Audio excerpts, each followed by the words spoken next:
Good morning, everybody. Thanks for your patience for the 5 minutes. Now we're up now. Oh, we had some issues. Okay. So today we're going to talk all about functions, and pretty much that will take the entire class. When the normal lecture ends, I'm going to go ahead and stop the recording and stop for maybe 1 minute the live stream, and then I'm going to do a quick review session of the test. Where I will mostly talk about the test itself more than review, and go over the specifics of the test. So that will hopefully help you. But I will do that after the class ends.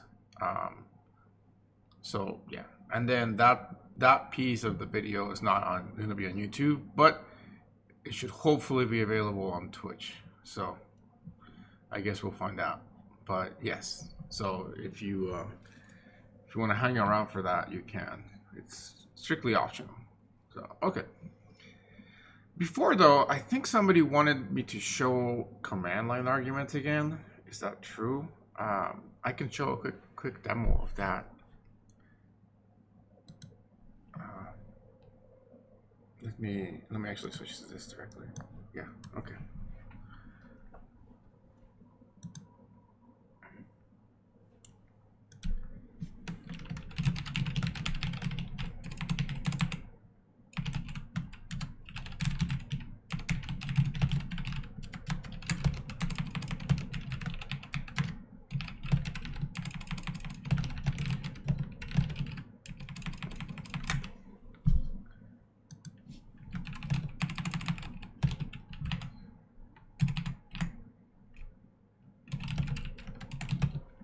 Just get to the right folder. Okay, so include IO stream using namespace. Why is this not working out? Undefined reference to main. That's weird. That was very strange. Okay, whatever. It works now. So okay. So first of all, you gotta put in your int argc and int argb here, or car argb, like that. Another way that you can actually do it is by removing one of the asterisks and put in the square brackets like that. They're both the same. Don't worry about that. And then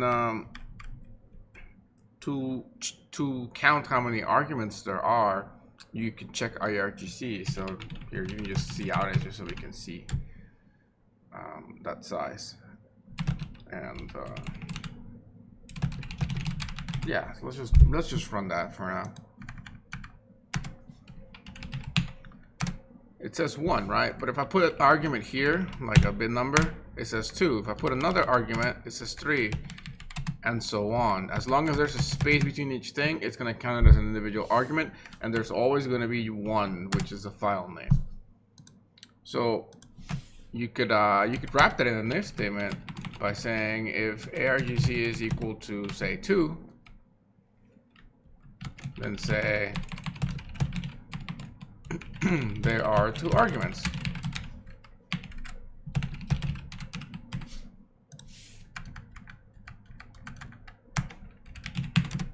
So now there's only 1, but if I go ahead and put something else, now it says there are 2 arguments. If I put 3, it just says a number, right? So that's, you can use an if statement with that. Furthermore, what you can do is you can use that number to do things. So as I showed you before, what you want to do is you want to access argb using the square brackets of the one that you're trying to work with. So if you're trying to work with the second one, that you put a 1 here because it starts counting from 0. Remember the metaphor with the European versus the American counting system for the floors. And so you know, if we want to print it out, we can actually do it in here. There are 2 arguments. See out the second one is, and then actually, will that work? Well, the one there. It might complain because it's not a literal, but we'll see.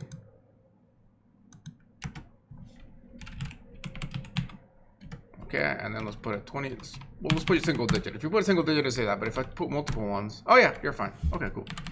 So yeah, so there you go. You can go ahead and print it out that way. And now, in the case of what you're trying to do, which is convert it to a number, then you can simply say in here, int number, sure, and then assign that to the contents of the argument. But you can't do it directly, right? So I'll show you, you can use a function called a to I, which takes an alphanumeric character and changes it into hopefully a number, and that will only work if the if it's convertible. And we'll see that because we can see out, and we'll test it so we can see out the number afterwards. Let's put a line here so we can see it on its own line. Okay, and so the thing is though, if you just try to build a to I like this, it's going to ask you that it doesn't exist because you have to include it from the library here. So you have to say include stdlib.h. I believe that's the name of it.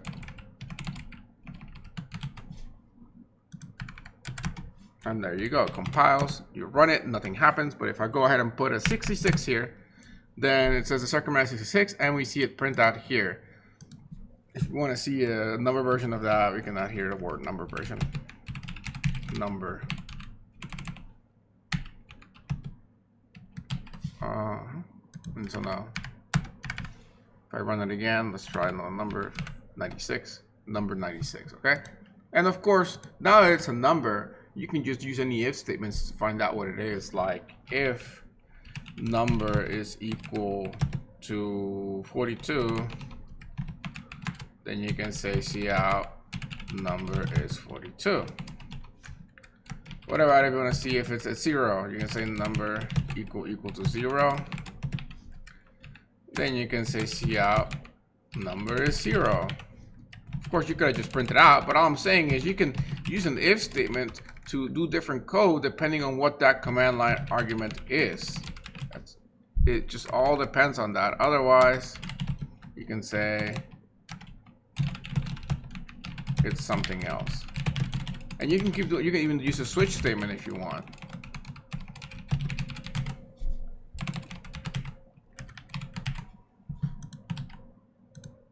And so now, if I run it with nothing, of course nothing happens. But if I try to run it with a number, let's try to run it with 5.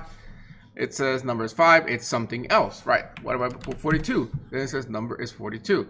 So you can see here that it's going into that conditional. If we type in 0, then it says the number is 0. And now this is not very cool, but maybe we are. Maybe so. So you see that it's different than the one above. We'll put like some does. Put a 0, you can see dot number. So going into the if statement here. Did not go into this one, did not go into this one. And of course, this is not in the if statement, so it always prints out. If we put the 42, then it goes into that one. If we put something else, then it's just going into the it's something else. So that's all there's to it. Like I said, I showed most of this. So I think a lot of people have trouble with this. So I'm not sure why, but maybe you guys can tell me later in the Discord. So yeah, anyways. I'll go ahead and just, I guess I'll make a copy of this. Why not?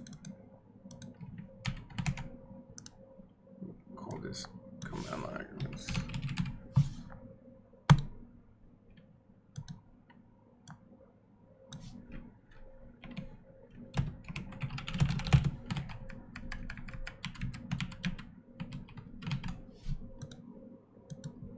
Okay. Reminder, by the way, your test is on Wednesday. So that is the day of the test. And then the drop date for the class, switch to audit, is on Friday. You probably will not, in fact, pretty much sure you will not get back your test grade by then. But you will have taken the test and you should get a feel for it. If that's going to be the thing where anybody's planning on dropping. Okay. Functions. So, as you saw me use there, I used a function called a to I, right? That's a function such as pow and all these other things. So finally, we're gonna learn not just how functions work in detail, but how to make our own functions. And it's a very, very big, powerful thing that you can do, because here's the thing. Suppose you're doing, think about like one of the assignments that you did already. Let's say you're doing the quiz, or you're doing calculate like some measurements or things like that. And you do a piece of code, like maybe 20 lines of code, and it's a really, really good 20 lines of code. But then you got to reuse that same logic somewhere else. Or maybe you just got to compute three computations in your calculator and so on. You can use a loop to recompute it each time, yes. But what if when you compute it, then you go do something else, and then you got to come back and compute it? Well, unless you're always going to be doing sort of this like kind of logic where, you know, if you have a piece of code here, and this is the piece of code that you want to loop around, and then maybe some other code happens, but then you want to loop around, you want to run this code again, that's fine. You can loop through the entire thing. But suppose that you want this piece of code to run right here, then you want this piece of code to run, and then you want again the same piece of code from the loop, but then you want something else to run. Maybe you want this code to run, which is completely different and brand new, and then you want the loop to run again. So there's no easy way to just sort of write this in a big loop, because you only want this to run once, and you only want this to run once, and then the code off here runs, right? You can do some fancy logic, but you're going to be limited to that. So that's one usage of functions that will allow us to reuse code by being able to call back upon it. Another usage of that is, for example, suppose you write code that the POW function that computes the exponent, okay? And it's not necessarily user-based, it's just you have input. So like, let's say you're reading a file that has a bunch of numbers, right, with POW. And so suppose that you go ahead and you write this really, really good code to compute POW, and you want to use it somewhere else in your program, okay? You want to be able to refer back to that code and be able to very quickly adapt it to the new problem. So let's say that the way you wrote the code works for using two floats, but then you want to give it integers. You could use casting to convert it before you pass it in, but you could also just let it be the same, make it a function, and then call it anytime you need it. Just like POW. You can call POW anytime you want in your programs, as long as you include that library, right? If you make your own little POW function or something that works like that, then you could call that anywhere else in your program. So it allows you to not repeat so much code.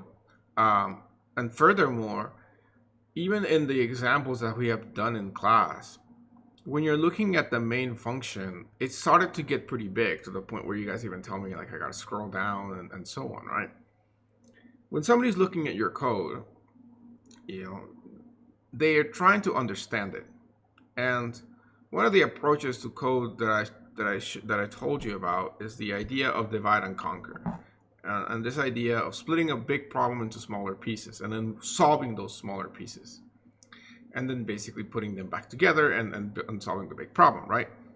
So when you're writing code and you're writing your main function, which is the most top level of the program, you want that to be very, very readable and concise. And then you want it to be modular, so you can switch pieces in and out and independently test those pieces. Functions allows you to do that. Suppose that I told you to write a program that would compute somebody's taxes, okay? So when you're figuring out what to do for this program, let's say that you want to have two options to the program. Option one is the user can manually enter all of their tax information, or they can load it from a file, like an existing file, okay? So when you're trying to write down the requirements, you can go ahead and say that. So we're going to call this our tax program. So input is going to come in the form of a file,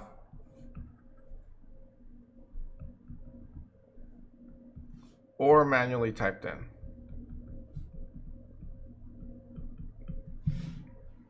Once the input is in there, regardless of which of the two methods it is, it's going to be stored in the system in specific variables that we will figure it out. Then we want to say we want to compute person's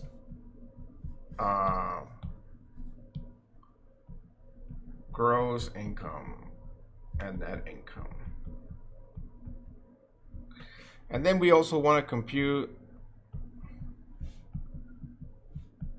how much tax they owe. I forgot what that's actually called, but that the taxable amount. Okay. Finally, we want to generate, I think it's called 1040 form, 1080 or 1040, the tax form. Shoot, I don't remember. And we do it all years and we don't remember. Yeah, 1040 form. Yeah, okay. Generate the 1040 form. Maybe before that we can have a check which form they need, because maybe they need the like the 1040 easy, or they got itemize or something, and so on. And so you gotta generate the 1040 form, and whichever version there is after you figure that out. And then finally from there, you can go ahead and connect to bank account, and finally send tax payment. So suppose they owe taxes, you know, $4,000 or $5,000, whatever. Okay, so that's the goal of the program, and those are the different tasks. Okay, so when you're writing your code, if you just go on main and do this whole massive thing, it's just going to be thousands upon thousands upon thousands of lines of code. Okay, and it's, well, maybe not thousands, but it's going to be a lot of lines of code, and it's just going to be one big blob of code. Okay, and so if somebody else is looking at your code, let's say they want to find this part, hopefully you documented the code so they can kind of find it quickly, but otherwise it's going to be very, very hard to find. Furthermore, suppose that later on somebody is doing a completely different program to pay like say they pay a parking ticket or something. Okay, if somebody's trying to do a parking ticket, it, you know, at the very least, this and this part, those two, the connecting to the bank and then being able to send a payment in general, those are things that you could probably use the same code in your program, as long as you give it different inputs, which is maybe like a, well, bank account, you give it the client's bank account, and instead of giving it the payable account of the IRS, you instead give it the payable account of the justice court or whoever the payment's going to, right? So you could reuse that code. You could copy and paste it, but that's a horrible thing to do, because suppose that later on somebody finds a bug in the code and they want to fix that, and they fix it in one of them, but now they got to go and track down everywhere you copied and pasted that code, and then fix it there as well. If you make a little function that for each of these things, you can maintain the function separately. You can even keep it in a separate file, which you can then include in your program using the includes, just like you do with libraries. And then you can maintain that code. In fact, you can hire a person whose sole job is to maintain these two things, so they can update them and have all the security features, because you're dealing with money after all. And that's all his job. And then the other developers who are working on the tax program, all they got to do is use the functions themselves. They don't need to worry about how they work. They just have to use them. If they have problems with it, they can report it to the right person, but they don't deal with it. And so not only is it modular code, but it also allows you to more easily separate tasks to different people that are working on something, and allows you to have code that can be reused for other things. The idea of maybe generating the form, maybe that's very specific to the tax program, but by having a person whose job is just to work on the generating the 1040 form function, they can worry about any updates to the form every year. If they have a new computation or a new number that that you have to put in and things like that. That can be their job, and not the person who's doing the general stuff. Similarly for the computations here, these are computations that can be maintained independently. They're not related. Each of these things is not related to the other than having some common information, which is really just variables like where you're storing stuff. So when you go ahead and you develop this, you can start to functionalize this. And so I'm gonna this is not gonna be really working code, but we're going to imagine that we were coding this and show you what that would look like. So this is our theoretical tax program. And the first thing is we want whether the input file is there or manually typed. So for that, let's say we want to use a command line arguments the same way we did it. And so, yes, of course, it's always smooth. Let's say that we're going to give that function a name, and it's going to called decide or whatever, because it's going to decide whether we are taking the input file or manually typed in. Okay, decide input. And you code it like that. And of course, you got to pass some things in here, because what does that function require? Well, that every function has to have an in and an out. Now, the out can be void, which means it can be nothing. But typically, you want the function to have some sort of input. If the function has no input, then it's always going to do the same thing, which is a valid thing to do. Sometimes to shorten code, you could do that. But most of the time, it's going to require input. In this case, the input that we need to pass it is actually the command line argument, so that it can figure that out. And the output of that is going to be what it decides. So the output, you have to decide on how that is. So maybe the function returns to you an integer, just like POW returns to you a double, right, or a float. So let's say that it returns to you an integer, okay? So declare an integer, which is the mode of the program, and set it equal to whatever the function gets you. And the function itself requires to have the arguments from argc and argb. So you can pass variables. You don't always have to pass literals here, like 5. With POW, you could pass like, if you're doing POW, you can do something like 2.5, which means this is the 5th power. But you can also, if you have a variable called like a, which has a 3 in it, and you want to do 3 to the 5th power, you can always do that. Okay, so same way with any function, you can pass variables. So in this case, we're actually going to pass argc and argb, because that will actually allow it to do its thing. Okay, so you go ahead and do that. Okay, now this is all underlined right now because we haven't actually declared what this function is, but that's okay. I'm just showing you a demo of that. Okay, next we need to compute the person's gross income. Okay, or potentially read in the file. Yeah, read in the file first. So we can grab an if statement in main and say if mode is equal to 1, we're going to say that that's the mode where we gotta read in the file. So in this case, we can write a function called read in file. Okay, and we would assign this function to something that can store that information. You guys haven't heard about structs yet, but let's just say that it got stored into a struct called tax record. Okay, just to say something like that. Okay, the struct is going to be a bunch of variables kind of slapped together under a big name. Okay, but let's just say it gets read into there. Alternatively, though, if it was user input, then you can do the same thing. You can set it to that struct. In fact, actually, technically, if you want to make this better, we would declare that outside of here, like that. So otherwise, in the other possible scenario is that it's user input. So we can say tax record, it gets, and then interactive entry. So we would make a function called interactive entry that is going to prompt the user for all this information. And it has no parameters because it's just going to be all the cin statements, right?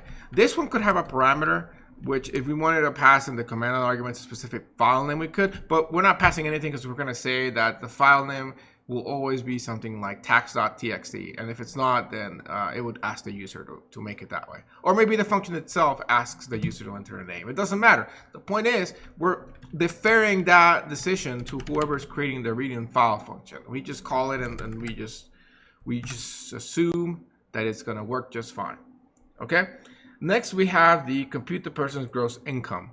So let's say we have a variable here called, I guess, a float called gross income.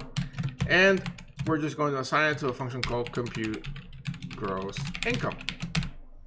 And this will probably require some parameter, probably all the tax record information. So we can just pass tax record in there like that. And that's it. This function will take care of getting all that gross income information and finally getting us a number back. That's all we need from it. And that's all we're going to do. Similarly, we can do that for the net income. So net income gets compute net income. And you will be coming up with these function names yourself. So that's why I'm just writing them now. And of course, the tax record stuff again, because it needs for the function to work, it needs input, and the input is like all the tax information, all the W2 form information, basically, right? That would be something probably that we want to have in the read and file, reading all the W2s. From there, we have create which form they need. So we can have maybe like a little Boolean for that, or actually no, because maybe an integer which form, because I don't know how many different variations there are. And maybe you will decide that if the integer is a 0 there, it means that they need 1040 easy. If it's 1, they need regular 1040. If it's 2, they need a 1040, but they're going to have to itemize and so on, right? So you can assign it into this integer and have a function called compute which form. Or here, they're just decide form. You will come up again with these names. And there you go. Okay? Again, the input for that probably requires the tax records yet again. Okay? So we will go ahead and do that. This is record, not records. Okay. From there, we want to generate the form. So for that, we can yet again say something like, just call this. Okay, so generate form. Maybe that doesn't require us to.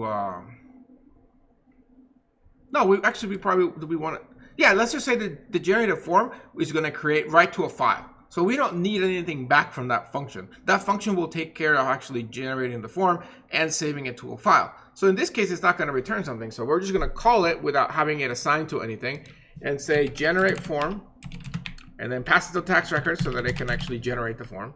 Maybe also pass it which form, which is the number that represents which form, and then that will take care of doing both of those things. Now, here comes a little bit of a trick though. You're passing it this integer which represents which form, right? And you got to make sure that if you decided that if this has a 1 in it, that represents that it has to contain there has to be a 1040 easy form. If it's a 0, yeah, if it's a 0, it's a 1040 easy form. You need to make sure that 0 that represents easy form is the same in the generate form function. Because if a generate form thinks that a 1 is 1040 easy and a 0 is a regular 1040, and the decide form function gives them to you backwards, then you need to be aware of that and switch it over before you call the function. But ideally, that's where you have different developers communicate, like, okay, when my decide form returns a 0, that's going to mean that it's 1040 easy. That way, the person who's creating the generate form function, in case it's a different person, knows that and makes sure that he follows that pattern. How do you know that? Documentation. All the documentation you see with POW and things like that.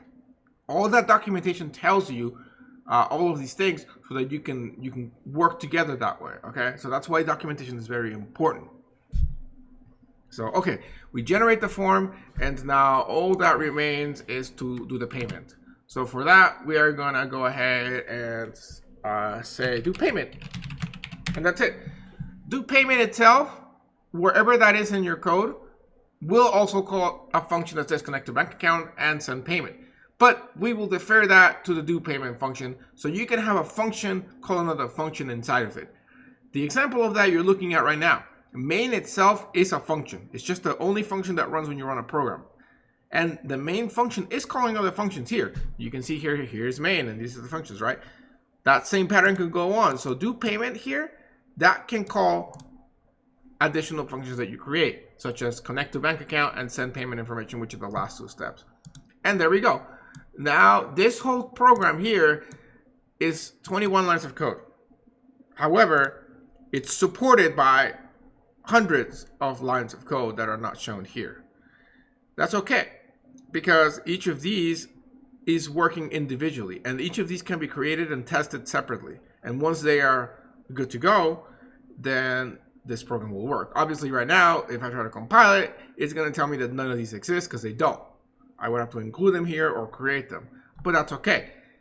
When I, as a person who's got to review your code, sits down and looks at this code, you know, it's very easy for me to read it. I look at it, I sit down and I say, okay, he says in mode decide input, so he's deciding the input, he's reading in a file, or he's doing inventory entry, he's computing the gross income, he's computing the net income, he's deciding which form, he's generating the form, and then he's doing the payment. It's very clear to see what this code is doing, even with that documentation, but you do want to add documentation, but it's self-commenting code, okay?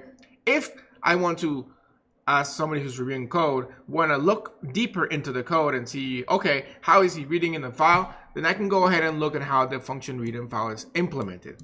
But that could be a completely different session where I'm reviewing code. As long as this is short and easy to read, then I know that this code is doing what they so claim to do, as long as these functions work, trusting that they work. And if I don't trust them, then I can verify them. But the verification is unrelated to the specific usage of them. The verification can be done individually using unit testing. So that's the idea of function. You always want to write code that is small in the main function and then supported by your big nasty functions that are working internally, right? So that your code is easy to read. So now the focus of the class is how do we actually write these little functions, okay? So any questions?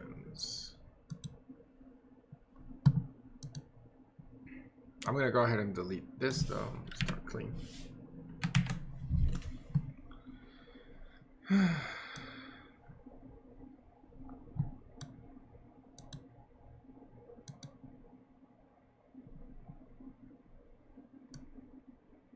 All right, no questions. Cool. Okay, so the first function we're gonna write, if we were looking at the code beforehand, is these kind of functions, the one that don't return anything and don't take any parameters.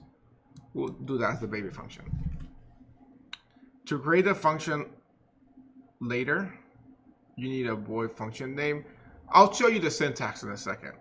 So let me show you the syntax on how to create a function. So the first kind of function we're going to do is one that doesn't take any input and doesn't have any output in the sense of returning stuff, but it still does something. Okay, so that is actually going to be what you're saying, the void function. So we're going to create a void function.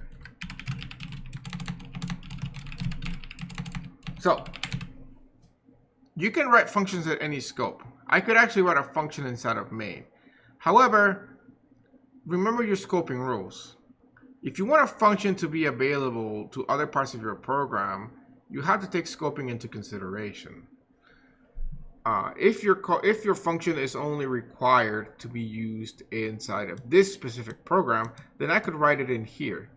But if I write it in the global scope, it'll be available not just to this specific function main, but to the entire program. And furthermore, I could actually use it in other programs if I create it into its own file. So for this class, when we're doing functions, we're gonna, at least for now, create them in the same program. Maybe at some point I'll show you how to create them out and then include them so that you could actually have that modularity of the code that I was just talking about. In fact, yeah. But for now, we'll do it here in main so you can see it close. And then, yeah, maybe show you them of that tomorrow or at the end of class, okay? So we're going to create a void function. Now, what is this function going to do, this little test function? Let's do a hello world function. So this function will call hello world, and that's pretty much it, or print hello world. So a function needs a name, like variables do. And the identifier rules from variables are the same ones that are for functions. So that is no digits at the beginning and it could have an underscore or an alpha character basically. And then after the second character and on, it can be alphanumeric or underscore again, but we don't like using underscore, okay? So in this case, we're gonna create a function that's just this again doing hello world. So we're gonna call it greeting because it's a greeting, okay? So let's write the name of the function. It's gonna be called greeting, but a function requires, the syntax of a function says it requires a return type before the function name, okay? So the syntax for the function is basically return type, and then I suppose it's one word, so I'll just put it together. Then it requires an identifier for the function, and then parentheses, and then parameters, okay? So in this case, because this function is not gonna return anything, it's just called a void function. And so we write the word void here. That's a reserved word in C++. You put a space, then you put your identifier name, which is greeting, and then you put your parentheses. This function has no parameters because it doesn't have any input. Like POW has 2 parameters, this has nothing, okay? So we call it void greeting. Now we need to actually write what this function will do. So to do that, we're gonna use our curly brackets, kind of like how main is built actually. And in there, we can write any code that we want, and that code will run when the function runs. So in this case, we're gonna have a message that says, hello world. And then close with parentheses. And there we go. If we go ahead and compile this program and run it, you will notice that it doesn't really do anything. Nothing gets printed, right? That's because even though you have a function here, this function is not being called by main. And when you run this program, when you do /a.out, it just runs main. And when it runs main, that's it. So main happens. In fact, it does this end line, which is why you see a little gap here. But that's it. It's not calling the function greeting because you didn't tell it to. If you would like it to call the function greeting, then all you gotta do is write the function name, just like POW. Put the parentheses, but nothing inside, and put a semicolon. In fact, notice how now that I'm typing greeting, it shows up in my autofill, and it says the documentation. This is a void function, and then it actually says return type identifiers parameter. That's funny. What this is this comment. This comment here got attached to the function because it thinks that, and it's true in a way, that this is documentation for this function. So when you write your documentation for the function in something like Visual Code, it will actually show up to help you because it assumes that in there, you know, it would be something like this function prints hello. That way, when I go ahead and I'm typing greeting here and it says the autocomplete, look at that. This function prints hello. So now when another developer is working on this and they're trying to use a greeting function, they can autocomplete that way and they can get some documentation of that function right there on the spot, which helps them use the function better. So that's the importance of documentation, and you can see it being used here by actually showing it. So it matters what you put. Even for yourself when you're writing code that requires your own functions, you can remember that way. Okay, but for now we're just writing one greetings. So if we go ahead and run this, you can see that hello world is being printed. But let's actually analyze this a little bit closer and see what is happening, especially if we were to do 2 of them. So let me show you 2 of them. So let's say that I call a function twice. Calling the function twice means that I'm actually going to get hello world printed twice. Okay? So let's actually look at how this logic is running. So we have our main function, and inside of that we have the function call. So a couple of important definitions here.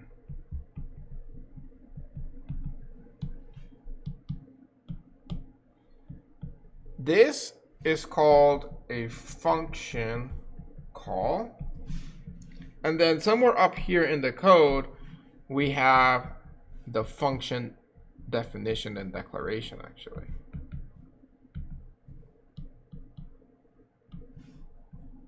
Oh, that's not what I meant to do.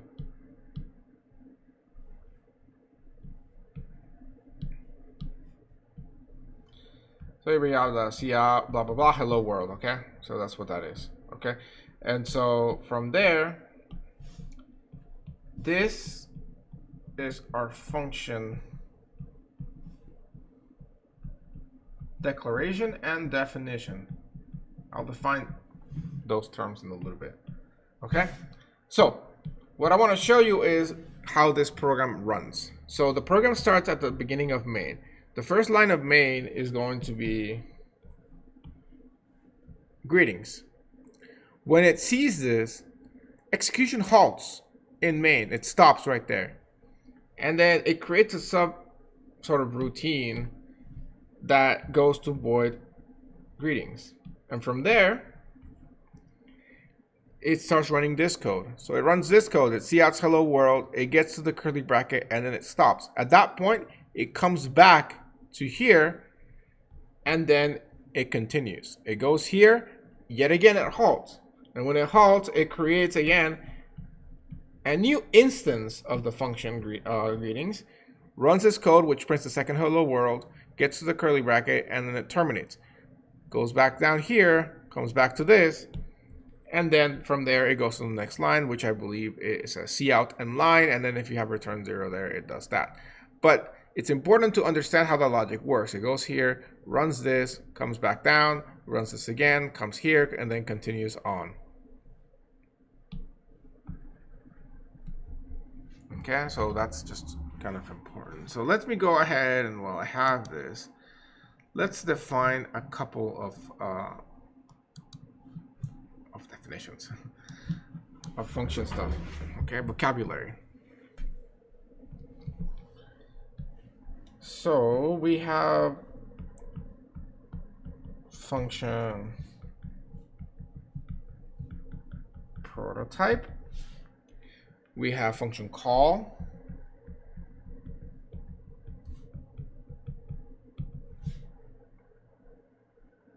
And then we have function definition. And I don't have here function declaration, interesting, but we do want to have function declaration, which is kind of actually function prototype. Yeah, that's probably why, because that's very similar to that.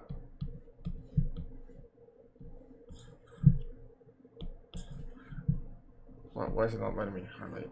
There we go. So we'll put it down here under this category. Okay. So it's important that we understand these names so that we can better communicate to people when we're making our functions. So what is a function call? Let's start with that one. So a function call is used to basically, as the name implies, call a function, which means we are telling the computer to find the code for the function greetings, for example, and create an instance of that and execute that code. And when you're done, come back. So we're calling upon it. We're summoning the code from the function greetings, okay? So you use that when you want the statements to in the function to be executed.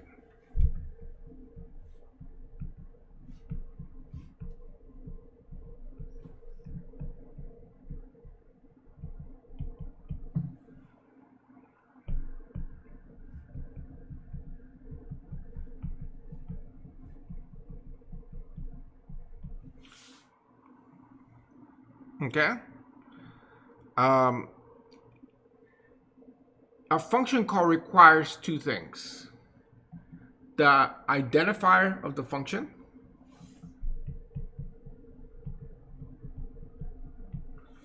and the parameters of the function, if any. So the combination of those can actually create a successful function call. In the case of greetings, the identifier is the word greetings or greeting.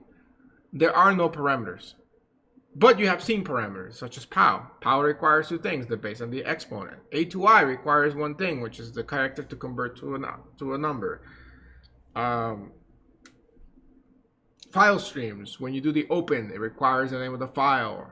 Close doesn't require anything because it just closes the name of the f stream variable that you're passing in. Yeah, so you pretty much you have used a lot of these before. You just didn't know the name, but that they're called parameters. So Actually, parameters itself is something that maybe we should define. Parameters are sets of variables in a specific order, or actually defined, the word defined is better there, in a defined order that tell the function basically all of the inputs that it needs. Although you can use parameters to both have input and output actually. Probably tomorrow we will talk about that, passing by reference versus passing by value, because yeah, I'll leave it at that. I'll leave it at that for now. Okay, so that's a function call. Now, the function definition is when you're actually creating the code for the function, and the formal I suppose I have here is the heading and body of a function.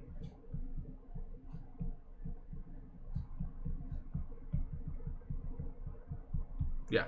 So function so for you to be able to create a function, you have to define it, right? Think about like if you were to create a word for the dictionary, you have to define what that word means in the dictionary too, right? So if you just created the word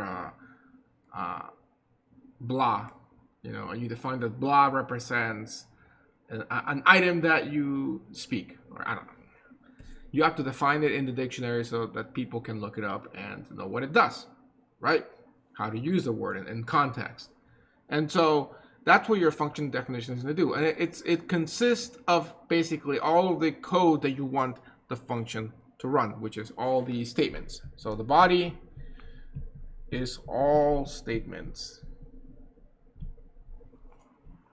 to be executed. Okay, so that is the body of the function, and the heading of the function is going to provide the type of the function and the parameter list. Okay, so let me make some space for that.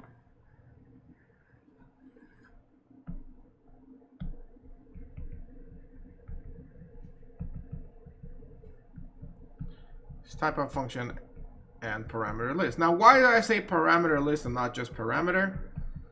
All I'm trying to say is that there may be more than one parameter, okay? So you can say just parameters, or you can say parameter list, which it sounds a little bit nicer, okay?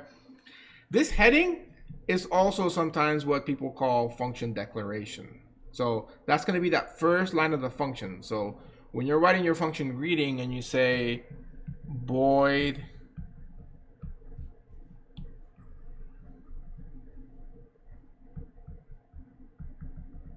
greeting and then that, this is your heading, okay? And sometimes it's convenient to have the heading separate from the body of the function. And when you do that, you do what's called a function prototype, which is basically the type of the function again,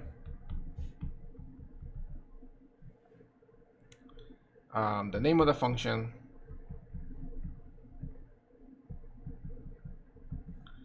and the parameters or parameter list. I made a hard time writing today.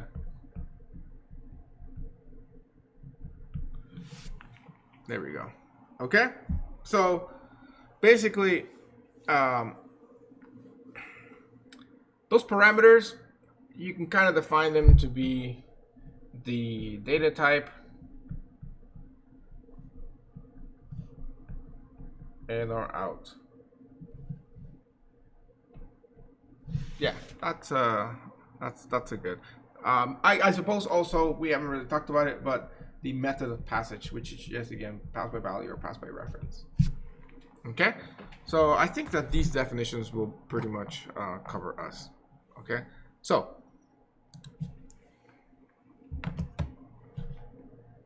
Inception there with a little code inside a code. Okay, so with the void greeting function, we would say that the parameters again are none, but you know what? Let's add a parameter, okay? Because I keep wanting to add one. So let's go ahead and say that after the word hello, we want to print out a number, okay? And that number is going to be passed in. So let's say that we want to print out a 5 after hello world and then a 10.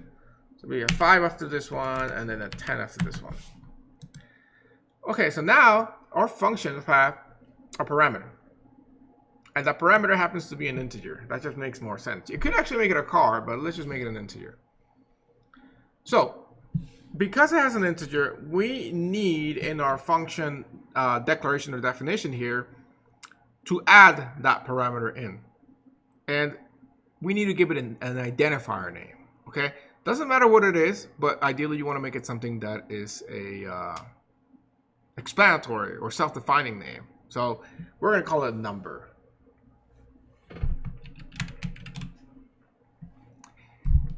And yes, you put the variable name inside of that. However, you can't just declare variables in C++ like that. You need to have a type, a data type. So it makes sense that this data type should be an integer. So we're going to call it an integer number, okay? And by doing that, we are saying that the greeting function requires the user to pass in an integer. Otherwise, it will not run.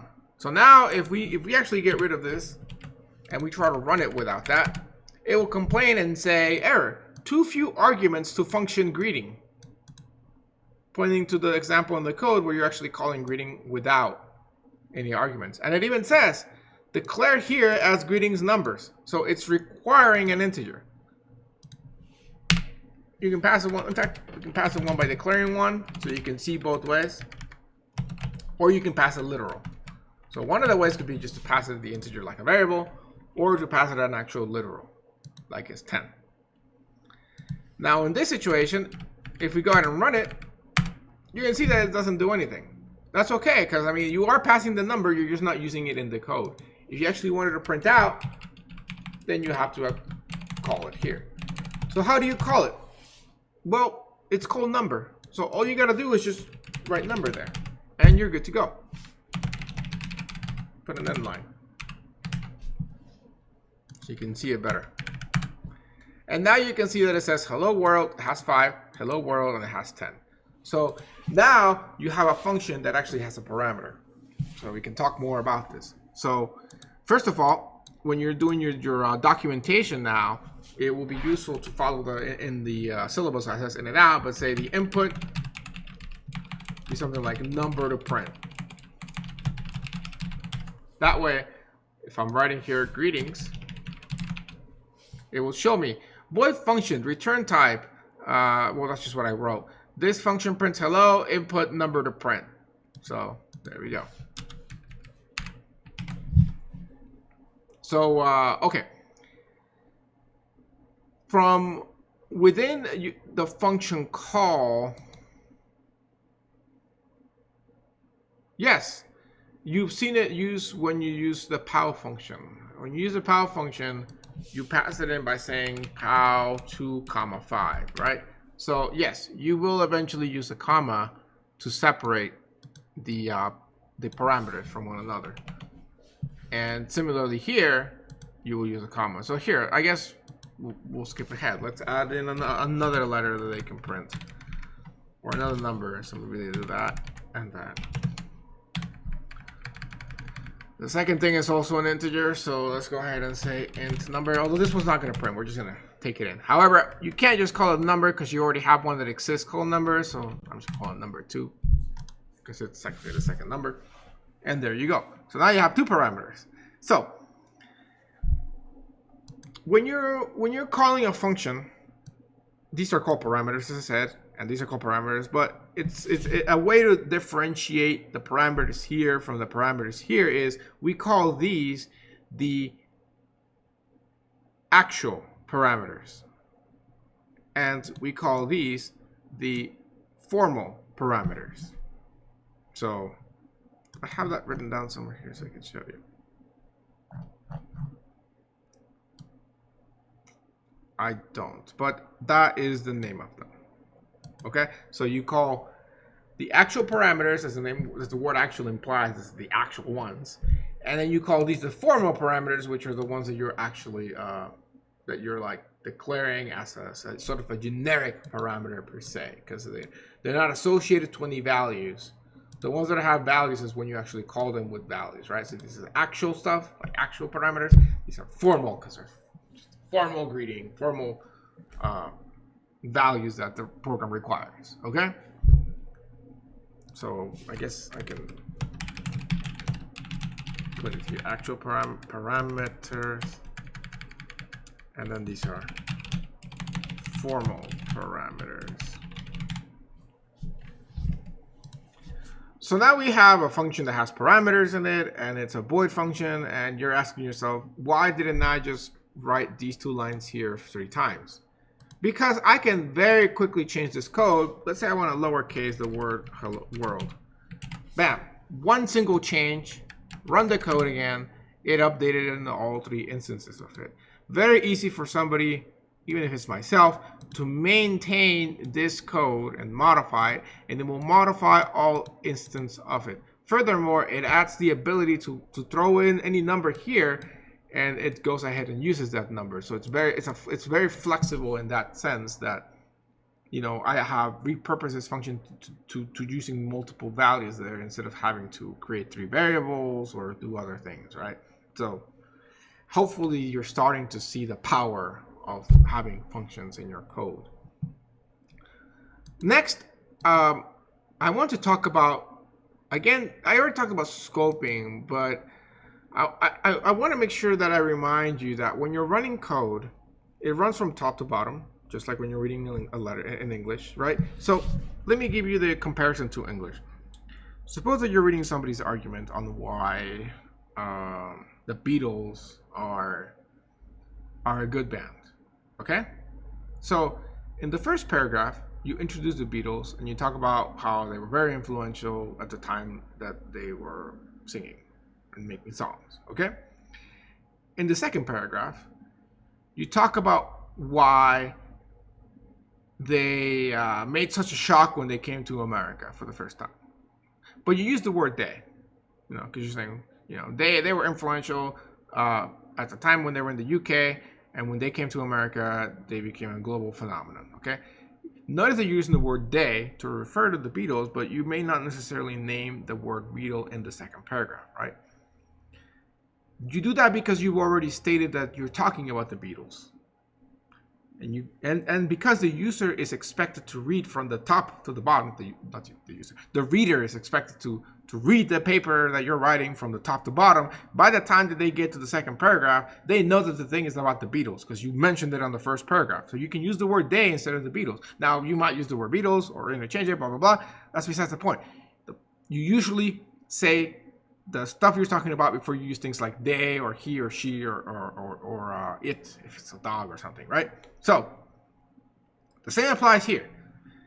If you're writing a function and then you're using the function, first you have to define the function, give all the parameters and everything, and then you have to use it. Even though this is the global scope, if I go ahead and copy that code down here and then delete it from here and try to run this code, it's not going to work. It's going to tell me that the function greeting was not declared in this scope because it was not. When I get to here, this is like me getting to the second paragraph when I'm talking about they were a global phenomenon, and now the reader is asking, who's they? You never talked about who they are. You never defined that they is the Beatles. So, same with code. If you want to use a function, you first have to declare the function, and then you can use it. Now, here's the thing. It is possible to define the body of the function after its usage as long as you declared it with a function prototype, function declaration, which is why I say those names are kind of interchangeable, before you first use it. So that's more like saying this paper is going to be about the Beatles. Then you say they, and you start talking about Beatles, but maybe in the third paragraph, you define that the Beatles was a band that existed in the 60s? I don't know. I don't remember that. But, and it was made up of 4 people, John Lennon, Paul McCartney, George Harrison, and Ringo Starr. Okay? So, you don't have to, although it's typically would be a good idea, especially when you're writing a paper, to define that in the beginning. But the point is that you don't have to define everything about the Beatles there. You can define it later on, as long as you already stated that the Beatles was a band. Okay? That's the same thing here. I can go ahead and create a function prototype of greetings by doing something like void greeting, putting the formal parameters, which are just 2 integers, and putting a semicolon. And that's like saying, this paper is about the Beatles, right? And now I can go ahead and get rid of all of this and put it anywhere I want actually in the program. Can be after main, could be beneath right here, but then it's pointless. Why not just throw it in? Because you don't need this if you write all the function definition on top.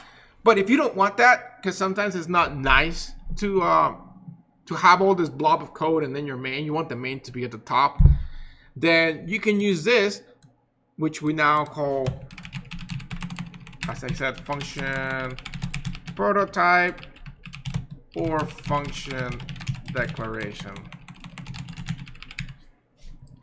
And now down here is our function definition. This will work fine now. Again, this will be good to go, as you can see. Let's go ahead and are there any questions though? Let me know. But let's go ahead and make another function. We'll call this one print asterisks. Okay. Another void function. This one's not going to have any parameters.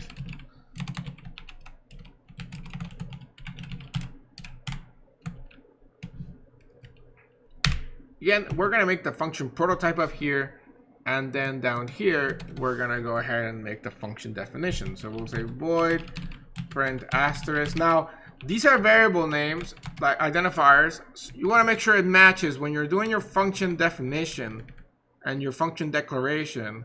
If say you screw up and you put a lowercase there and you put an uppercase there, and you're all like, yeah, it's all great, blah blah blah. You go in and run your code. It tells you that first of all you gotta learn how to write code first, which means you gotta put quotes around that string so it doesn't complain. And then I think actually compiles right now, yeah. But that's because we're not calling the function. So there's an error that you probably have that you don't realize, that you don't see until you're actually gonna call the function. So one of two things can happen. Let's say you put the spelling of the one that you have defined after main. That one's going to be a simple error. It's just going to say that it was never declared. That's right. And you're like, huh, but I did declare. I have this. And you're like, oh, there's a lowercase. So then you go ahead and put a lowercase there. But you don't actually fix the real problem, which is the things are not matching. Now you get the same thing. Asterisk, do I have an additional error? Oh, I do. I forgot to put an S. So let's put the S there so it matches that one, and then we'll put an S here. See, I was making a fake error, but in reality I had a real error too. So anyways, now we got the better one that I want. This is the one that I wanted to get. So you get the not declared if your prototype doesn't match what you put there. So like in this case, the if I had the uppercase here, you know, that one I would get the error because it doesn't have a prototype and the body's after. So that one we know that was not declared. The one that I want to show you now is in the case that your prototype does match, but your body doesn't match, or you just forgot to write the body of the function, or I can't find it. This is a weird error. It says in function main, undefined reference, so to print asterisk. So what this means is that you wrote a prototype by telling the program like, there's this function called print asterisk, and it's an amazing function, guys, but I'm gonna actually define it later. So main code, C++ compiler, trust me that I'm going to define it later. Because that's what the prototype is really telling your program. It's just telling you, like it's making a promise that you have this function called print asterisk, and it's this great function that's going to do a lot of great things, but we're not going to tell you what it is now. We're going to tell it to you later, so just bear with us. And the compiler's like, okay, we'll trust you. And then it gets to the bottom of the code and it's like, where's my function? You promised me this function and you didn't ever give it to me. So I'm not going to compile now because I don't know what to do with this code with your function. And that's why we have the undefined reference. So there's a reference by saying, yeah, we're going to refer you to where the function is, but you never actually refer them to it. You get to the end of the code, it's not there. And of course the compiler is really angry at you. Of course, in your case, you're like, huh, but I do have the body. So that's a sign that you probably have some sort of spelling error per se, or you just basically did not copy it right, which in this case we can see that this should be a lowercase or both of these uppercase. So the point is they should all three match. Your function prototype, function call, and function definition should all have the same identifier name and the same return type and the same parameter list. Yeah, different parameter list, you're also going to be in problems. Let's say we do that. In this case, we have the same return type and the same identifier, but we have different number of parameters. Our prototype for greeting has one parameter. However, and the actual function call has two, and the body has two. Which error are we going to get here? Let's think about it. We are going to get the error where it says that the function is has not been declared, because when it gets here, it's going to see. Or will we actually? Let's just wait and see. Yeah. Instead of trying to say, let's just look at the error, because it's more complicated than that. So, okay, so I was wrong. We actually got a different error. That's okay. So it says error. Too many arguments to function void greeting. Okay, cool. So here's what happened. We told the compiler, like, there's this amazing function, guys. It's called greeting. It has one parameter. I'm going to tell you what it is later. And the compiler's like, sure. So then it gets to the function called greeting. It has two parameters. Now, you promised the compilers that greetings was going to exist, but it was going to have one parameter. And now you're giving it two. So it's like, you're giving me too many arguments. What that means is you're giving me too many parameters. The word argument and parameter is a little bit interchangeable. It even tells you, it's like pointing. It's like, hey, look. It's pointing here. And it's saying, no, it's been declared here as a single. See, in your function prototype, as a single parameter. And here you're giving me two parameters. And it's like, what's happening here? So compiler is actually pretty nice about that. It's pretty read into the errors. Don't just panic and like, oh, error, big error, blah. No. Actually sit down, relax, read the errors. They're actually pretty useful most of the time. Sometimes, yes, I agree with you. The compiler errors are the most obscure thing, and you're just like, wow, it's a different language. But not in this case. Let's have too many arguments. How about that? Let's try to pass in 3 A's. Now it says too many arguments. Surprise! It's pretty useful. It says and too few is too many. And yet again, it says, look, there's 3 right here. You're passing it int 3 integers, and you were supposed to expect just 2. So it's like question mark.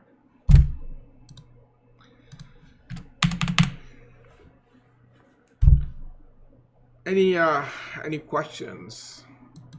So with the parameters, they can be anything. Any data type that you have. So integers, floats, custom data types like string, double, car, long. I think those are the ones we covered. Eventually, we're gonna create our own data types, kinda, when we talk about structs. And if not, when you get to 202 and you talk about objects, you're gonna create your own. The point is, it doesn't matter. If it's something you can create in C++, then you can make it a parameter, which means you can pass it to a function. So sometimes it's convenient, actually, when you learn about structs to, as we were doing with the tax record thing, you notice that I only passed one thing. That's because the tax record can contain multiple built-in data types, or not just built-in, actually, but it can contain multiple pieces of information. That's why we pass one. The alternative would be we could pass 20 integers. We definitely can. It's just a headache, you know, passing 20. Let's say we needed 20, maybe not integers, but maybe doubles, because it's tax stuff, so we probably have pennies involved. Actually, I don't know. I don't think they do pennies when they do the computations. But anyway, suppose it did pennies, right? You pass 20 different floats. All these floats that you're passing in are a pain to keep track of, right? So when we do talk about structs, you will see that that's very convenient for functions. So you're not having to deal with 50 different things at once. Okay? So when should you use a function? Let's talk a little bit about that.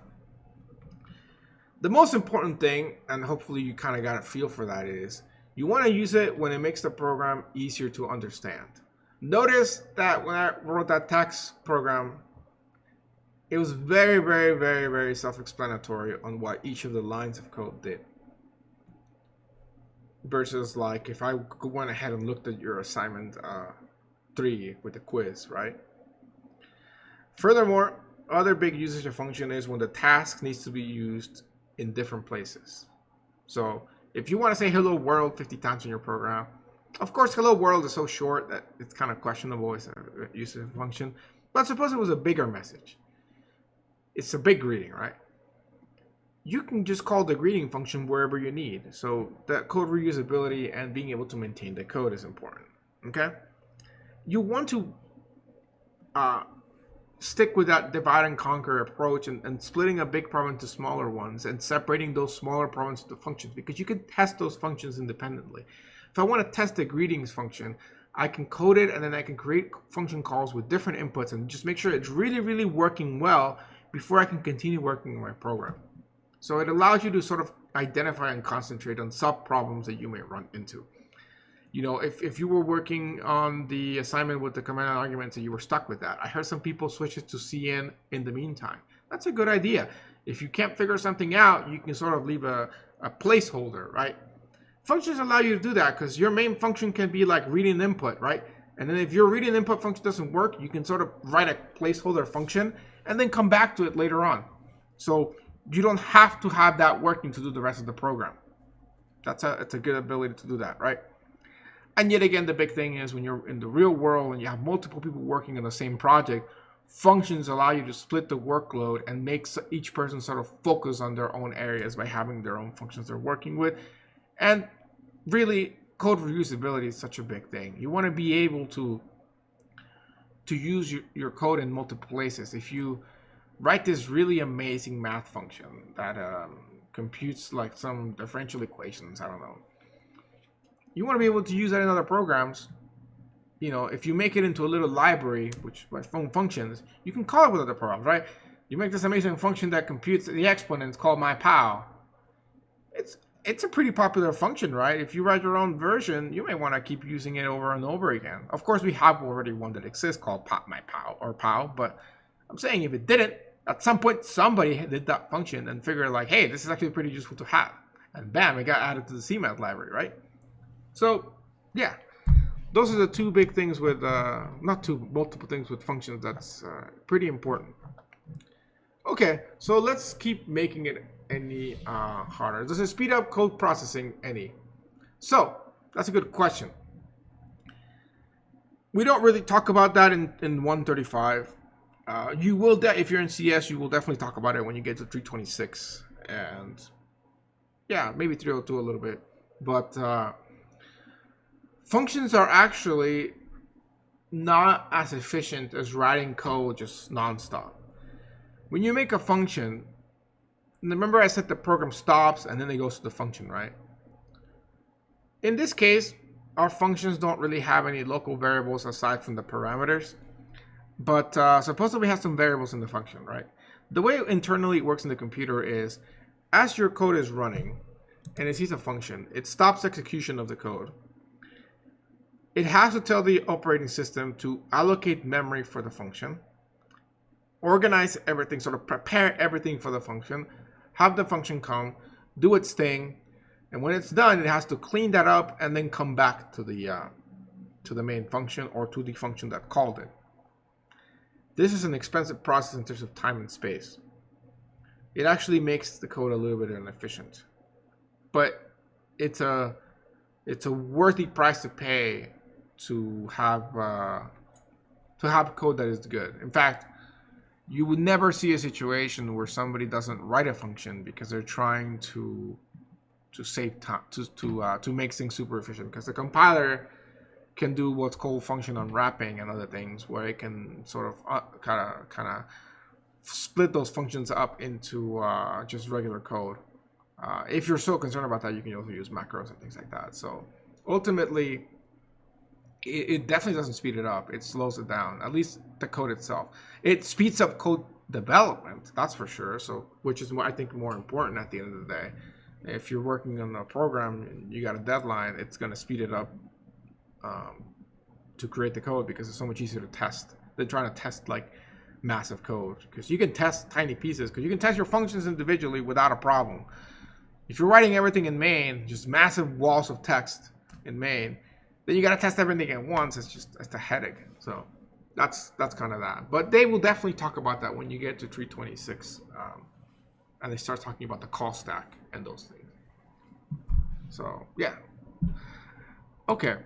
So let's keep making our functions more complicated. Let's go ahead and make a calculator, a little addition calculator. Okay, so now we want to make a function that's going to take two numbers, two parameters, add them together, and return the output. In fact, first we're going to just see out the output, but then we'll upgrade the function to just return it. Okay, so we're going to call that function sum, because it seems like a good name. Although it might be already used, so if we run into any errors, we'll find out. Okay. Right now it's a void because we're just going to print out sum. So it's going to have two parameters, two integers. And we're not going to do the prototype thing. We're just going to do it all together so you can see it all. We're going to call it left operand and then int right operand. We know operands, operators, and so on. Okay. Hopefully, you know, operands are the numbers and operators are the like plus and minus. Okay, so all we're going to do is, in fact, let's make a local variable called result. And let's do left operand plus right operand. Surprise, surprise. And then see out what the answer should be.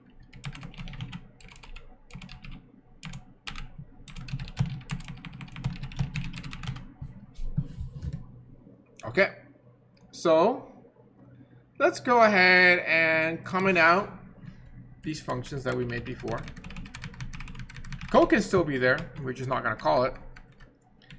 And let's go ahead and create two variables and just add them together. So sum 5, 2. And just to show you that it doesn't really matter, let's just do 2, 5. In this case, it doesn't matter because we're just adding, right? If it was a division, it would matter.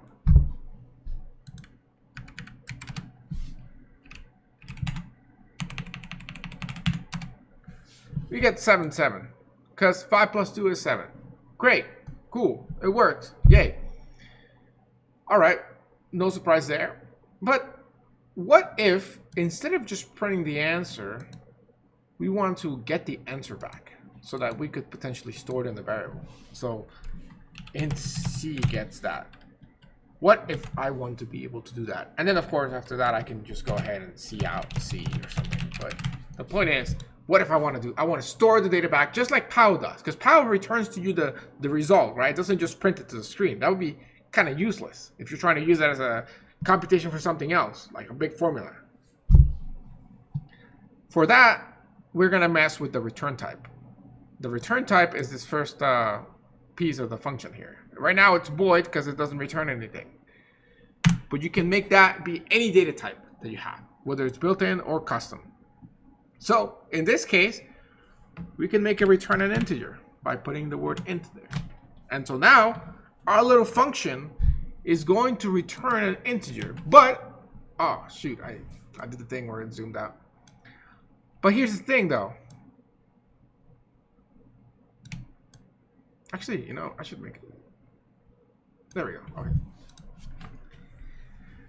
Now we get to learn about return types, which it's pretty good because we get to learn one more thing. In fact, we actually forgot it today, but one of the things we always have in here is a return 0, right? That's part of the heart of writing a program, right? You always put that in, but you don't really know why. Now we're going to finally find out why. And also why this int is here too. This is the return type of the function. Functions can return things just like POW does. And the way that you return something, or you actually decide what it's going to return, is by using surprise, surprise, the word keyword, actually reserved keyword, return. After the keyword return, you're going to put the variable that you want to return. And it's actually going to return a copy of that variable. So, in this case, what do you think would go there? Well, we have our result in the variable called result. So, it makes sense to just say result. But we could return a literal. We could have literally copy and paste this whole thing and put it here. And it'll evaluate it first and then return it. But for now, we can do that. Furthermore, let's go ahead and comment out the actual cout part because we don't want our function to randomly print stuff to the screen. Imagine if POW would randomly print random garbage to the screen in the middle of your program. You'd be like, that's random, you know, that's not, I don't want that. Because like if you're computing like, let's say you're computing the area of a circle, right, pi r squared. You don't want just randomly r squared to print out, you know, if that's not part of your program. So we're going to make our function just do its job, but keep quiet, basically. So, okay. So we're going to add things and we're going to keep the result. So now the return here is going to say return what's in result back here. And how do we capture that information? We can use the assignment operator, and we could directly call it here, but here we're storing it first to a variable. So we're saying that this is now what is known as a value returning function because it's returning a value. It's no longer a void function.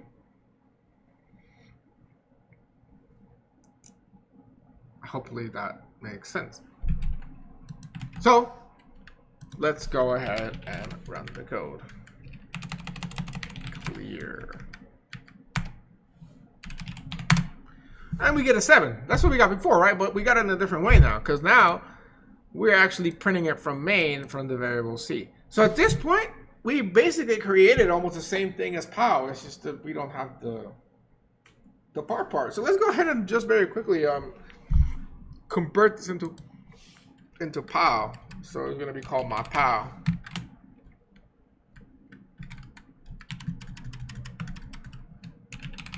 My POW, and then we should call this maybe base and exponent, and we're just gonna make them integers for now. And then result. So for that though, we would need a for loop, right? So int I is equal to 0, I is less than exponent, I plus plus, and then result times base times equal base.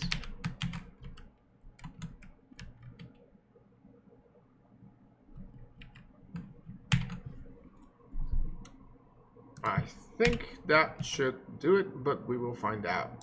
Let's try 2 squared, or 5 squared actually. Yeah, 5 squared, 25. And then, by the way, we'll leave this back to my POW here now since we switched to it. Notice that I had that function call there, but that was not doing anything. And I did that intentionally because I want to show you something. And I'll show you in a second. But bam, it worked. 25. Yay. Let's just try some edge cases. 0 to the 0 power. 1. Yay, it works. Of course, we can break this thing by using negative powers.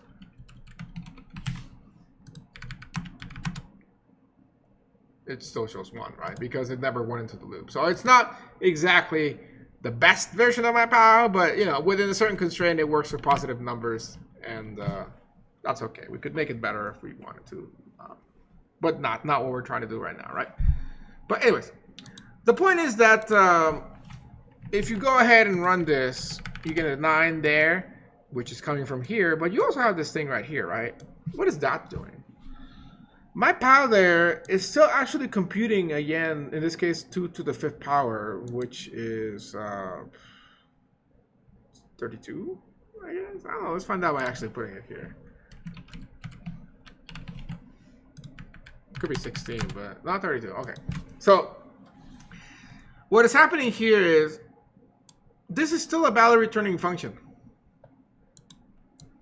This is computing 32. And then there's no assignment to it. So it's almost like it just falls into the void. Like it computes 32 from here, it just kicks it out, and it's like, woo, and it just falls into the twilight zone and disappears forever. That can happen. That's okay. It's the equivalent if you wrote code that says something like 25 divided by 2. Of course, if I say something like int g gets 25 divided by 2, then yeah, g is going to have the answer to that. Even if I don't print it, it's there. But if I just do 25 divided by 2 just out of nowhere like that, it'll compile. It'll run. It'll even compute that. It'll even do 25 divided by 2. But again, the answer is just kind of being pushed out into the void. It's not being captured by anyone, so it just falls in forever and ever, lost in time and space. So even if you have a value returning function, you don't necessarily have to capture the value. Lots of the functions that are out there are value returning, but usually they use the value that they return as some sort of error flag. So just because you're not using it doesn't mean that there's no return to it, okay? So now the big question, what's this? And why has it been there all this time? Turns out that main is a value returning function for the exact reason I said. This is a number that can be read by whoever called main. So whoever ran your program, like actual program. There are ways that you can run a program from another program. And whoever did that, they can read that number back when they run your program. And if it's a 0, the operating system takes that number to represent success. Like your program ran smoothly, no problems. You can, however, detect that number from other programs and use different numbers to represent different things. So let's say if you get a 1, it means there's a failure in your program. Something bad happened. That program can see that. Of course, that's assuming that even though there was something bad in your program, it will say, well, I have to actually return 1 out of it. You error checked it, so it didn't just crash. Something bad happened, but the program could still elegantly close and send the 1 back as a return. Whoever reads that 1 can figure out that something went wrong. So that is why main is a value returning function, and you always return 0 because you always want to tell the operating system, great success. But you could have put anything here, and the program would have ran just fine. In fact, it's not good practice, but as you saw, the program will compile without even this return here. Like it'll run here without this. It's the thing about main, but it's value returning, and it's a good idea to return something because otherwise, like, it's gonna have garbage. Although, what happens here? It compiles, and we got a 5 there. Where did that 5 come from? I have no idea. It's just a 5. Let's try it again. Do we get a 5 or do we get something else this time? We get a 5. That's weird. Where are we getting that 5 from? That's so weird. But that's the whole point. If you don't return something in a value returning function, nobody can tell you what's in there because who knows? You're literally accessing garbage. And by that I mean something that was left behind by something else. Is it related to this? I don't think so. It's just a 0 because I don't like that being 1. Is it related to this number here? Oh, we had this 5 and 2 and we never actually used it, but you could do this. You could also use parameters like this. But let's switch this to a 4. Is it related to that? I do wonder. It's a 2 now. Let's put this as a 3. It's a 3 now. Is there an ongoing pattern for this? I don't know. But the point is, I don't like not knowing, which is why you don't want to have a situation like this.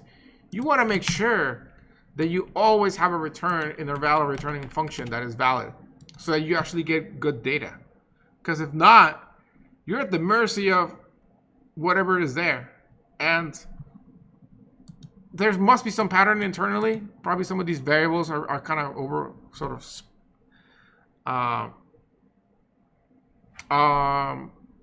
yeah, there might be somewhere from here they're kind of bleeding out or something, but again, it's just completely random, and you don't want that, okay? It's not random. There's no such thing as random in computers. We talked about the other day. But it is unknown to the point that it feels random to me, right? Just like, who knows what's in there. So always have a return type in a valid return function to make sure that you have full control of what is happening, okay? Just like you should always have return 0 at the end of main, so that whoever, if anyone, reads what main returns, it's not reading a random 3, 5, or whatever obscure thing is coming out of that. So that's that. So now we've seen valid returning functions, of course. They are not limited, like I said, to just integer. They can be any data type, so they can be float, they can be whatever. Let's talk a little bit about coercion and casting when it comes to functions. So your functions expect the data type that you pass for the parameters, right? So for example, here, these two are both integers, right? So they're expecting integers when you feed it. But what happens if I feed it a float or a double as one of those? So let's say I switch this guy to become a float, and I try to run my function. You'll find that it still works just fine.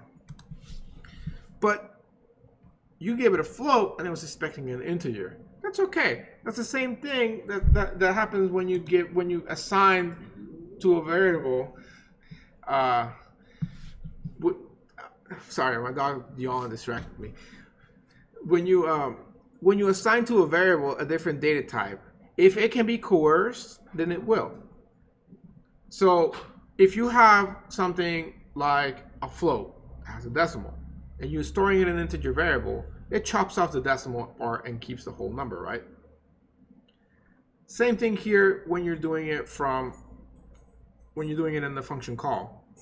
In this case, we are passing a float that could potentially have, like, let's just say this was actually 4.5 or 4.2, you know, and then let's just make this 2 because that's 4 squared. Although we can leave it 3, it's 64, we found that out. Notice that if we do that, we are going to get 64 out of this, even though it's 4.2 cubed. Because here, when it calls the function, it sees that here is an integer and this is a float, so then it does the coercion, it drops the decimal and it keeps that. There's a certain limitation to this ability. It will do this as far as it can in terms of coercion. Like, it'll do its best to try to coerce stuff to fit functions that exist, but you can run into situations where it gets confused on what to do and whatnot. So this is typically something that gets covered the first week of 202, so I'm not really gonna talk about it, but more than that. But like, it is possible to have multiple functions with the same name, the same return type, but different parameter list. So I could have a myPal that works the same way as this one, but instead of having 2 integers, it takes 2 floats. I can do that. I just cannot have, just like I can't have 2 variables with the same name, I cannot have 2 functions with the same name, return type, and parameter list. As long as I change one of those 3 things, the identifier, the return type, or the parameter list, I'm okay. But actually,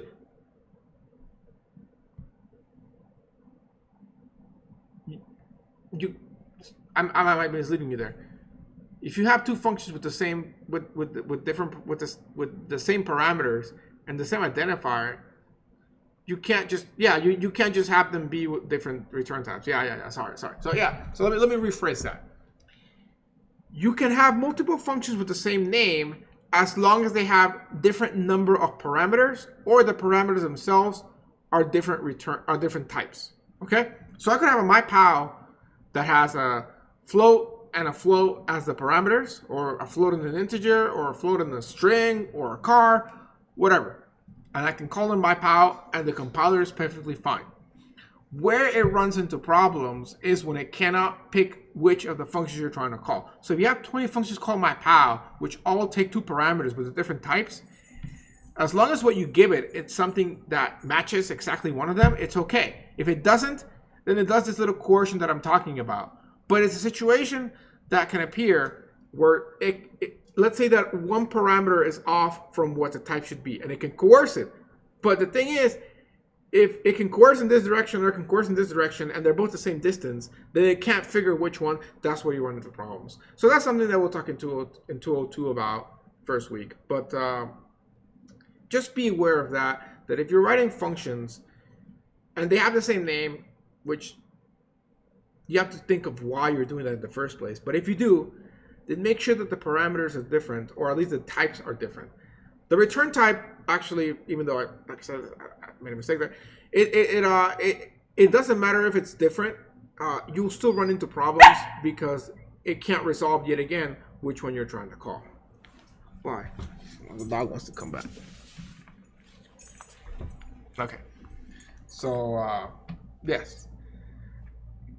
As long as you have a different identifier, which means you can just make a completely different function, you're okay. Or you have the same identifier, then as long as you have different number of parameters or type of parameters, okay? Because it's trying to help you and do the coercions, okay? You can, of course, also cast. So you could manually cast if you want more control over that. Casting, of course, being the explicit and coercion being the implicit, right? So casting, you have the power to do it yourself, whereas coercion is the operating system trying to help you out. Not operating system, but program trying to help you out to run your code. Okay. What do we want to do now? We have done return types. Oh, one thing that I would like to point out about the void function is that there's no return there, right? Technically there is one you can add, and it's a very important one. The word return.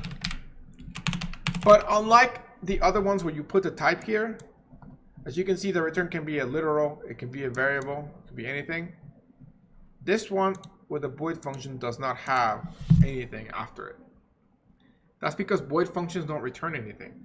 But you can call return. And what that does is, if you don't have it, when it gets to the curly bracket, that's when the function ends.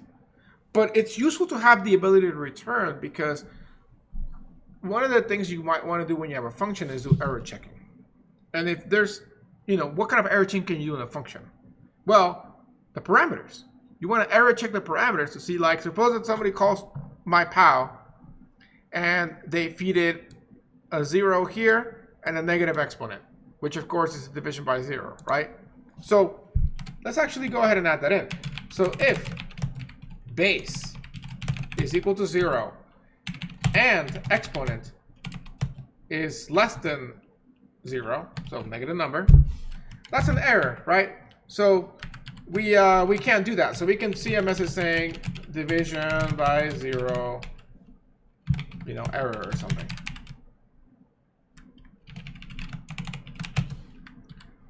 So at this point, we can return so that we don't do this part.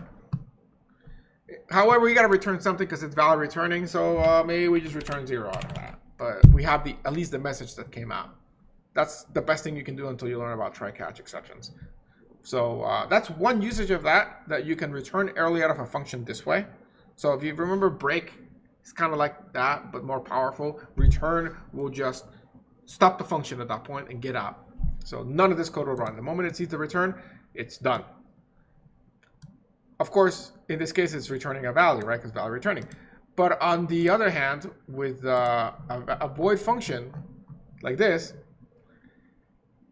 you don't have a value to return because it's void.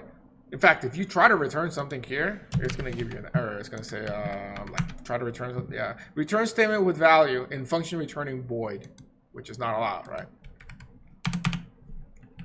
So if you do want to have that sort of logic where you want to return early, which yet again is one of those things you got to be careful about, because like break, it's not good practice, but it can be useful for error checking and it can be acceptable in those instances. But outside of that, I wouldn't recommend it. But in this case, suppose that you wanted this function not to print hello world if number was a 0. You can do that by saying if number equal to 0, you can just return at that point. Of course, I would argue that you could switch this logic around by saying if logic is not equal to 0, then you can just go ahead and run the entire code here, right? And that would do the exact same thing without the nasty bad logic. But, the other way of doing that would be like this. So That's not a good usage of that, to be honest with you. But there are cases where you do want to do some error checking with a void function that that actually would call for a good usage of this. So it's kind of one of those, use at your own discretion. But biggest thing I want you to know is that there is a return, ability to return out of a void function. So just to clarify, a void function has no return value. A normal function does return data. Is there any other differences? Nope. So a value returning function, which are the ones that I guess you called it normal, but the correct name is a value returning function, and then as the name implies, it returns a value. A void function is not a value returning function, which means it doesn't return anything. So yes, it has no return value. And yes, those are the only differences, that one returns stuff and one does not. So which one do you use depends on what you're trying to do. If you're doing the tax thing, you know, and your function is just printing stuff, it doesn't need to return anything. So that's it. You know, why return anything? Of course, if your function is supposed to return something, then you use the value returning function. There is another, however. The question that I should be getting from you guys is, what if you want to return more than one thing? Because I mean, I can return one thing here, right? I can return nothing. What if I return two things? What do I do then? Well, you can get creative. You can return a string, and in the string you can contain a message, which you can then parse, which is totally overkill. You can also, when we get to that part of the class, as I said with the tax information, you can create a tax record, which is a little struct, which can contain multiple things. So not only can you use a struct, which is a group of data types as a parameter to simplify your parameter list, but you can also use it to return more than one thing, right? Cool, but we haven't talked about that yet. You know, so what can you do? And there's other things like pointers and stuff, but what can you do? There is another way. But before I answer that, let me answer the question about parsing. What is parsing? Parsing is a practice in computers where you have input in the form of text, and you need to process that text into something that is meaningful to you. So one of the ways you can do that is you can tokenize text. What is tokenizing? Let's say I'm reading this sentence into the computer. Tokenizing means separating each of the pieces of the sentences. So like maybe I separate them by word. So each of the spaces allows me to separate these into individual tokens, which then I can read, right? And then this, of course, is just text, so I can just read it in. The idea of parsing is more than just reading in text, but potentially processing that text into different things. Your compiler is a parser. What it does is it takes a bunch of text, which is your code, and it kind of goes through it in a specific format so that it can convert that code, that text, into meaningful statements, which can then be converted into assembly and machine code. That process of actually sort of reading and understanding what you wrote is parsing. And it's a very common thing that a programmer will do. The assignment 6, even though I didn't put it by that name, is exactly what you did. You parse some text. You had a bunch of text that looked like garbage because it was encrypted, quote unquote encrypted, but yeah. You went ahead and you processed that text by reading it. You found the specific keyword. You processed that keyword, and you knew that the keyword afterwards of the special word was part of the message, right? So ignore, find the special word, take the next word as the real message, keep going until you find another special word, and then take the real message, right? That is parsing. So you guys did parsing. It was very easy parsing, at least in the context of parsing, at least. Not easy in the sense of the assignment, but easy in the context of how parsing works. But yeah, that is basically parsing. It's the idea of processing all this text and working with it. In fact, looking at dictionary.com, parse in this English sentence format is analyze a sentence into its parts and describe their syntactic roles. Oh, that's fancy. Look at that word, syntactic. Syntactic role. So even though it's talking about English, they use the word syntax, right? In C++, syntax means like things like an if statement starts with if, then parentheses, then your statement, your logical expression, and then close parentheses, right? Those are the syntax rules. Same thing with English. There's syntax rules as well. And the syntactic roles are what each thing is supposed to do. So that's the English version. The computer version is an act or the result obtained by parsing a string of text. That's the terrible definition. I like their English definition better. So yeah. Can you return an array? We have not talked about arrays yet, but no, you cannot return an array from a function. However, in 202, you will talk about pointers, and you can return a pointer to an array so that you can work around that as long as your array is dynamically allocated, which is again something that gets talked about in 202, not in 135. So at this point, you can't really return an array, at least with the return type. So back to what I was saying. There is another way of returning data from your function that is not using the return type. Or, not using the return type. And that is through the parameters themselves. You can have as many parameters as you want in your function. I mean, maybe there's a limit. I don't know. But that limit is so big that you'd never hit it. And if you do, then you're crazy because you're making an insanely big function. But yeah. You can have as many parameters as you want. And right now, these parameters are only working in one direction. They're going from main or from wherever you're calling to your program. You can make them work in both directions. So that not only can you send data with those parameters, but you can also get data back.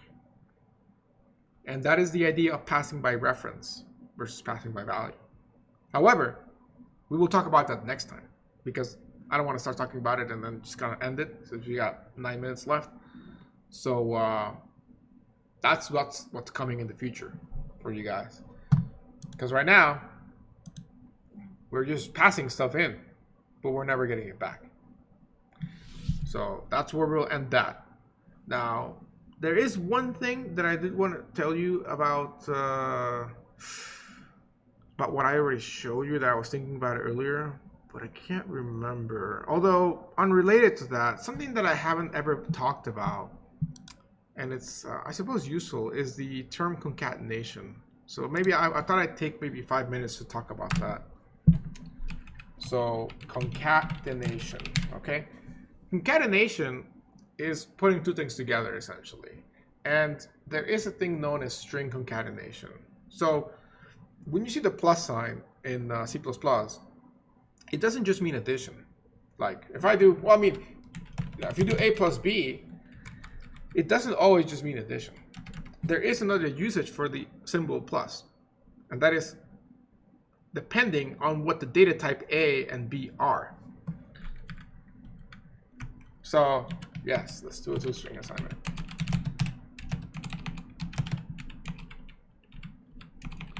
So let's go ahead and create two strings called hello and string y, which is world. Let's also create two integers.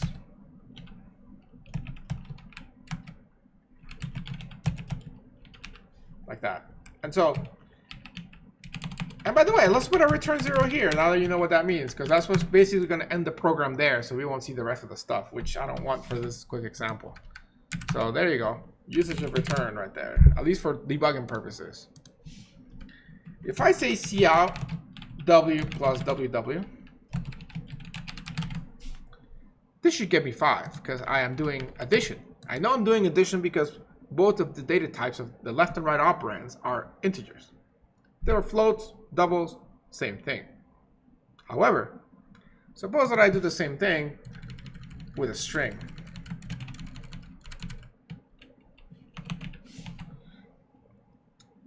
What's going to happen there? Are we going to add the strings together? Yes, but not add mathematically, but add in the form of concatenate them together. We're going to slap them together and call it a day. You can see there's no space there. What if we want to add a space? We can concatenate that with a space. I think that should work. There you go. Now we slap three strings together technically. One that says hello, one that has a space, and one that says world. In this sense, the plus sign is a concatenation symbol. It's going to add things together in the sense of kind of like slap them together, okay? So this is what is known as string concatenation. And it's just something that I don't think I mentioned so far, because it's just one of those things you just know. But of course, you're not gonna know if nobody tells it to you. So there you go. It's very very useful when you're trying to create messages. Like since we were talking about parsing, it kind of came up to my head. If you're trying to generate a message that is built of different variables, like let's say you're trying to say hello, greet somebody by name, like first and last name. You may have the first name somewhere and the last name somewhere else. So how do you print them both together? Of course, you could do something like hello, like you could do something like hello and then space and so on, you know, and then another, and then like first name and then last name and so on, blah blah blah. But you could also generate a string ahead of time that has everything together. So maybe call it a string message and do your concatenation like that. And then prepare the message ahead of time so you can just see out one single thing. Of course, you could do this in a function. Yeah. Ooh. So yeah, I want to make sure that I cover that brief thing because it's very useful. It's very useful to have. So there was one more thing that I wanted to cover and I can't remember it. Let's just wait for a minute and see if it comes to me. What was it?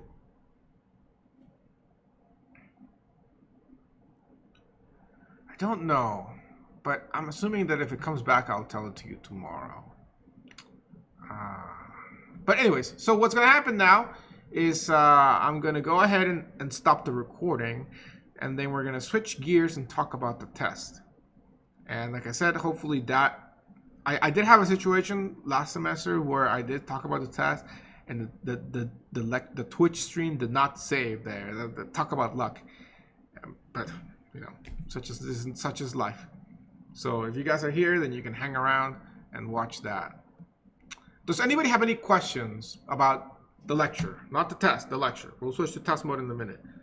I'm gonna wait a minute and see if anybody has questions. In the meantime, I'm gonna see if I can remember what was the other thing I wanted to tell you. I don't think it was that important, so don't panic anybody, but all right. I'll wait and see if you guys have questions. In the meantime, let me think if I can remember. What was it? Float, base, division by 0.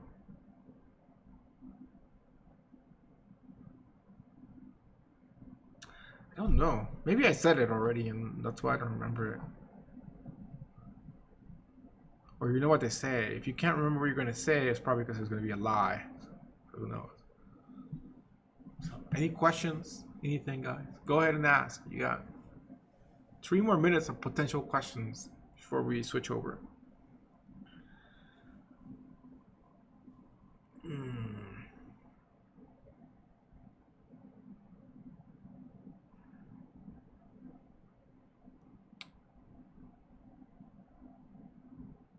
It's gonna bother me all day.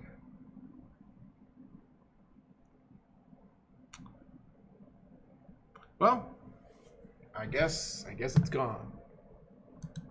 It's okay. You guys will pick it up at some point if I remember what it was. By the way, we have another assignment due. This one is due over the weekend. That is assignment 7. That one was made by Dolly. It looks pretty cool actually. But it's definitely going to be hard. If you think of the current situation of the class, you know. Whoa.